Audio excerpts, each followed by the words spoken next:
फ्रांसीसी सफीर की मुल्क बदरी के हवाले से करारदाद कौमी असेंबली में आज पेश की जाएगी। करारदाद निजी बिजनेस के तौर पर पेश की जाएगी। मजहबी तंजीम से कामयाब मुज़ाकरात की वजह से कौमी असेंबली का इजलास आज बुलाया गया। वफाकी वजीर दाखिला शेख रशीद ऐवान को मुज़ाकरात के हवाले से आगाही देंगे।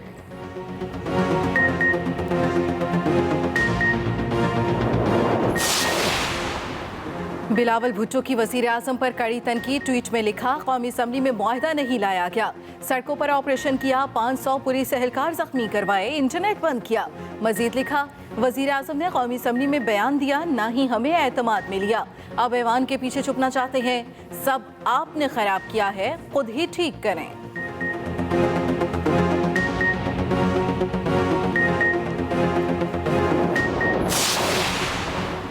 पीपल्स पार्टी का कौमी असेंबली इजलास में शिरकत न करने का फैसला। फ्रांसीसी सफीर की मुल्क बदरी बारे करारदाद में पीपल्स पार्टी हिस्सा नहीं बनेगी। जराये के मुताबिक पीपल्स पार्टी के कुछ अरकान की राय थी कि इजलास में हिस्सा लिया जाए। बेशतर अरकान की मुखालफत पर बायकॉट का फैसला किया गया।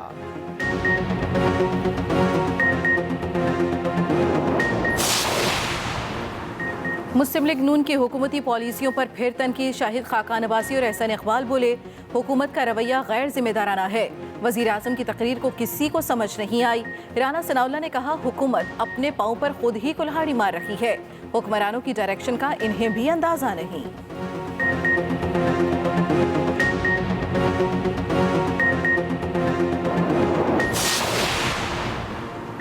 वज़ीर आज़म इमरान खान की ज़ेर सदारत वफाकी काबीना का इजलास। काबीना 13 नुकाती एजेंडे पर गौर। वफाकी काबीना शियाई खुरनोश की तलब और रसद का रिकॉर्ड रखने के लिए डेटाबेस के क़याम की मंजूरी दे दी गई।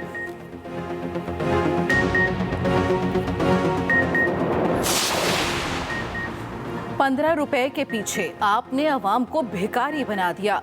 लाहौर हाईकोर्ट का रमजान बाजारों में चीनी के स्टॉल पर लगी लाइनों को खत्म करने का हुक्म। अमल दरामद रिपोर्ट कल तलब कर ली। रिमार्क्स दिए, हुकूमत ने जो कहा वही कीमत मुकर्रर करवा दी।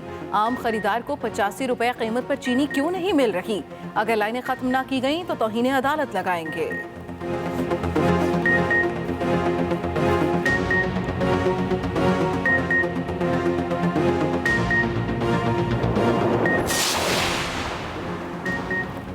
जस्टिस काजी फायज ईसा नजरसानी केस की समाअत। सेरीना ईसा और काजी फायज ईसा ने दलाइल मुकम्मल कर लिए। दौरान समाअत जस्टिस फायज ईसा की अहलिया का कहना था कि उनके बैंक अकाउंट और टैक्स रिकॉर्ड की तफसीलात उनके शौहर भी नहीं ले सकते। FBI रिपोर्ट मेरी इजाजत के बगैर सुप्रीम कोर्ट भी नहीं देख सकती। टैक्स रिकॉर्ड मेरा और FBI का बाहमी मामला है। जस्टिस फायज ईसा का कहना था कि उनके केस में 2 FBI चेयरमैनों को हटाया गया, एक नहीं 3 सुओ मोटो नोटिस लिए गए। जस्टिस उमरता बंदियाल ने कहा कि खुद को बरी करना है तो साफ कहें, लंदन जायदादों में आपका पैसा शामिल नहीं। आमदन से जायद असासाजात का केस। लाहौर हाईकोर्ट में ख्वाजा आसिफ की दरखास्त जमानत पर समाअत। नैब ने जमानत की मुखालफत करते हुए जवाब अदालत में जमा करा दिया। नैब के मुताबिक ख्वाजा आसिफ के असासे उनकी आमदन से मुताबिकत नहीं रखते। ख्वाजा आसिफ ने आमदन से जायद असासे बनाने के साथ मनी लॉन्ड्रिंग भी की। 2 रुकनी बेंच ने समाअत आइंदा हफ्ते तक मुलतवी कर दी।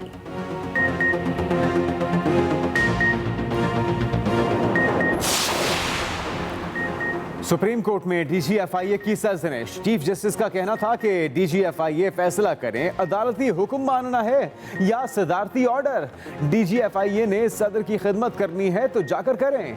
FIA में गैर कानूनी भर्तियों के केस में रिमार्क्स। कहा, सब कुछ सदारती ऑर्डर के तहत किया तो अदालती ऑर्डर कहाँ गया? 1990 में भर्ती किए गए 60 इंस्पेक्टर से मुतल्लिक अमल दरामद रिपोर्ट मुस्तरद। 1 हफ्ते में नई अमल दरामद रिपोर्ट जमा कराने का हुक्म। कोरोना के वार तेज। मुल्क भर में मजीद 137 अमवात। मरने वालों की मजमूई तादाद 16,453 हो गई। 5,445 नए केसेस रिपोर्ट। कोरोना के फाल केसेस की तादाद 83,298 हो गई। गुज़श्ता रोज मुल्क में मस्बत केसेस की शरह 8% रही।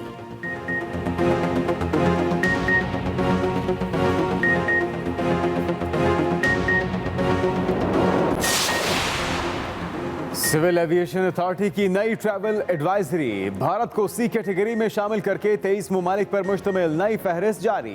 एनओसी के बगैर सी कैटेगरी में शामिल ममालिक के मुसाफिरों की पाकिस्तान आमद पर पाबंदी में 24 अप्रैल तक तोसी।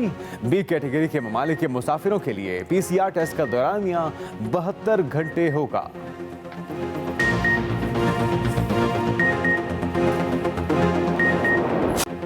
सबसे पहले अहम खबर, कौमी असम्बली इजलास से कबल वजीर आजम चैम्बर में अहम मुलाकातें। वजीर आजम से वजीर दाखिला शेख रशीद की मुलाकात। शेख रशीद की कलअदम TLP से मुज़ाकरात पर वजीर आजम को ब्रीफिंग। फ्रांसीसी सफीर की मुल्क बदरी के हवाले से करारदादें ऐवान में पेश होने से पहले वजीर आजम चैम्बर में अहम मुलाकातें। कौमी असम्बली इजलास से कबल वजीर आजम चैम्बर में ये मुलाकातें हुई। कौन कौन इस मुलाकातों में शामिल था, मजीद तफसीलात जानते हैं अपने नुमाइंदे रिजवान खिलज़ई से। रिजवान, वज़ीर आज़म चैम्बर में कौन कौन मुलाकातें कर रहा है और शेख रशीद ने जो मुज़ाकरात हुए इस हवाले से क्या ब्रीफिंग दी? जी देखिए, वज़ीर आज़म आज पार्लियामेंट हाउस पहुंचे हैं और अभी इस वक्त वो पार्लियामानी पार्टी के इजलास की सदारत कर रहे हैं। उनकी ज़ेर सदारत की इजलास में जो हुकूमती मुज़ाकराती कमेटी है वो पार्लियामानी पार्टी को जो कलअदम के साथ जो मुज़ाकरात हुए थे उस पर ब्रीफिंग दे रहे हैं। वज़ीर आज़म ने इससे कबल अपने चैम्बर में वफाकी वज़रा से मुलाकात की, जिसमें वज़ीर दाखिला शेख रशीद से उन्होंने 1-to-1 मुलाकात की। उसमें वज़ीर दाखिला ने उनको जो मुल्क में जो इस वक्त सूरत हाल है, अमन व अमान की सूरत हाल, उससे मुतल्लिक ब्रीफिंग दी और साथ साथ जो TLP के साथ जो मुज़ाकरात हुए थे उसके हवाले से भी उन्होंने वज़ीर आज़म को आगाह किया। इसके साथ साथ वज़ीर आज़म ने जो आज कौमी असम्बली से करारदाद मंजूर होनी है उसकी मतन के हवाले से और करारदाद मंजूर करवाने की हिकमत अमली के हवाले से भी मुशावरत की। वज़ीर आज़म से वफाकी वज़ीर असद उमर, इसके अलावा शफ़क़त महमूद, नूरुल हक काज़ी ने मुलाकात की। वफाकी वज़ीर तारिक बशीर चीमा ने भी वज़ीर आज़म से मुलाकात की और वज़ीर आज़म ने इत्तेहादी जो जमातें हैं उनको भी इत्तेमाद में लेने के हवाले से बात की। तो इस वक्त वज़ीर आज़म की ज़ेर सदारत हुकूमती और इत्तेहादी जमातों की पार्लियामानी पार्टी का इजलास जारी है। वज़ीर आज़म इसमें इसकी सदारत कर रहे हैं, जबकि जो हुकूमती मुज़ाकराती टीम है जिसमें गवर्नर पंजाब चौधरी सरवर, वफाकी वज़ीर शेख रशीद, नूरुल हक कादरी, ये तमाम लोग जो हैं वो अपनी पार्लियामानी पार्टी को एतमाद में ले रहे हैं कि जो कलअदम TLP के साथ जो मुज़ाकरात हुए और उसके बाद जो कौमी असम्बली से करारदाद मंजूर करवानी है उस हवाले से पार्लियामानी पार्टी को इस्तेमाल में लिया जा रहा है। बहुत शुक्रिया आपका रिजवान खिलज़ई। फ्रांसीसी सफीर की मुल्क बदरी के हवाले से करारदाद ऐवान में पेश की जाएगी। करारदाद निजी बिजनेस के तौर पर ऐवान में पेश की जाएगी। कौमी असम्बली का इजलास जो कि अब से कुछ देर में शुरू होगा, शेड्यूल में तब्दीली, मजहबी तंजीम से कामयाब मुज़ाकरात की वजह से ये इजलास बुलाया गया। करारदाद निजी बिजनेस के तौर पर कौमी असम्बली में आज पेश की जाएगी। अहम खबर जिसे आपको आगाह करें, वज़ीर दाखिला शेख रशीद ऐवान को मुज़ाकरात के हवाले से आगाह भी करेंगे। आज के कौमी असम्बली के इजलास में फ्रांसीसी सफीर की मुल्क बदरी के हवाले से करारदाद ऐवान में आज के इजलास में पेश की जाएगी। करारदाद निजी बिजनेस के तौर पर कौमी असम्बली में पेश की जाएगी और वफाकी वज़ीर दाखिला शेख रशीद ऐवान को मुज़ाकरात के हवाले से आगाह करेंगे। साकिब वर्क हमारे नुमाइंदे उनसे मजीद तफसीलात जानते हैं। साकिब वर्क, कौमी असम्बली का इजलास कितनी देर में बाकायदा उसका आगाज होने जा रहा है और क्या क्या कार्रवाई आज मुतवक्के है? जी, कौमी असम्बली के इजलास का जो आज टाइम था वो 3 बजे दिया गया था, लेकिन इस वक्त जो है वो 3 बजे से टाइम ऊपर जा चुका है। अगर आपको ताज़ा तरीन सूरत हाल के बारे में बताएं तो अपोजिशन जमातों और हुकूमती जो इत्तेहादी जमातें हैं उनके इस वक्त पार्लिमानी जमातों के इजलास पार्लियामेंट हाउस में जो है वो जारी हैं और इसी जो हुकूमत और अपोजिशन जो है वो दोनों जो आज करारदाद पेश की जानी है, जो कि लाहौर वाक़े के बाद जो रात को कामयाब मुज़ाकरात हुए थे उस हवाले से दोनों जो अपनी हिकमत अमली हैं वो बना रही हैं। हुकूमत की जो इजलासी जो सदारत है वो वज़ीर आज़म इमरान खान जो है वो कर रहे हैं, जबकि अपोजिशन का इजलास भी इस वक्त पार्लियामेंट हाउस में जारी है। जैसे ही पार्लिमानी जमातों का जो इजलास है ये कंक्लूड होगा तो दोनों जो है हुकूमत और अपोजिशन वो ईवान में आ जाएंगी और कौमी असम्बली का जो इजलास है वो शुरू हो जाएगा। अगर हम आपको आज की कार्रवाई के बारे में बताएं तो आज जो है वो निजी कार्रवाई का दिन होता है मंगल आमतौर पर कौमी असम्बली में, लेकिन जो है वो आज का जो एजेंडा जारी किया गया है उसमें करारदाद जो के पेश की जानी है वो शामिल नहीं है।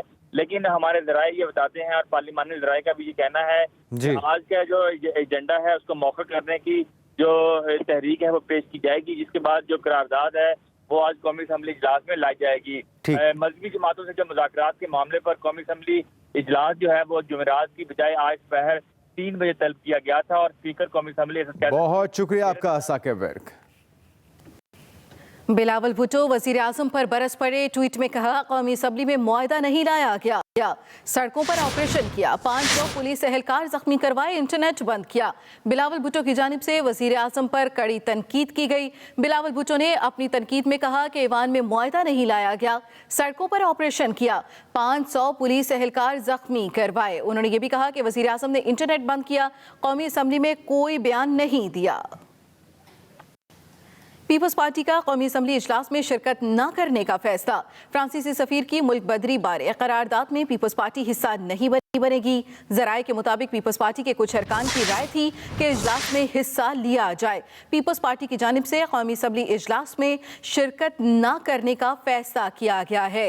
अहम खबर, फ्रांसीसी सफीर की मुल्क बदरी बारे करारदाद में पीपल्स पार्टी हिस्सा नहीं बनेगी। जराये के मुताबिक पीपल्स पार्टी का कौमी असम्बली इजलास में शिरकत न करने का फैसला। हुकूमत और कलअदम TLP के माबैन मुज़ाकरात कामयाब हो गए। वफाकी वज़ीर दाखिला शेख रशीद ने फ्रांसीसी सफीर की मुल्क बदरी के हवाले से आइंदा हिकमत अमली बारे भी आगाह कर दिया। हुकूमत और कलअदम मजहबी जमात के दरमियान मुज़ाकरात कामयाब। कौमी असम्बली में फ्रांसीसी सफीर की मुल्क बदरी की करारदाद पेश की जाएगी। वजीर दाखिला शेख रशीद ने वीडियो पैगाम में कहा कि सारे धरने खत्म हो जाएंगे और बाहमी बातचीत से मुज़ाकरात का सिलसिला आगे बढ़ाया जाएगा। हुकूमत पाकिस्तान और तहरीक लब्बैक पाकिस्तान के दरमियान इत्तफाक राय से तय कर लिया है कि फ्रांसीसी सफीर की मुल्क बदरी की करारदाद आज 20 अप्रैल को पार्लियामेंट में पेश की जाएगी। पूरे मुल्क से बशमूल रहमतुल आलमीन मस्जिद धरना खत्म किया जाएगा, जबकि मुकदमात इखराज और 4th शेड्यूल नए और पुराने का खात्मा किया जाएगा। मुज़ाकरात के नतीजे में कलअदम तंजीम मुल्क भर से धरने खत्म कर देगी। मुज़ाकरात के तीसरे दौर में हुकूमत की जानिब से वजीर दाखिला शेख रशीद, वजीर मजहबी उमूर नूरुल हक कादरी, गवर्नर पंजाब चौधरी मोहम्मद सरवर, वजीर कानून पंजाब राजा बशारत, पुलिस और कानून नाफिज करने वाले इदारों के नुमाइंदों ने शिरकत की। मुस्लिम लीग नून ने हुकूमती पॉलिसियों को फिर से तनकीद का निशाना बनाया। शाहिद खाकान अब्बासी और एहसन इकबाल बोले कि हुकूमत का रवैया गैर जिम्मेदाराना है। वज़ीर आज़म की तकरीर को किसी को समझ में नहीं आई।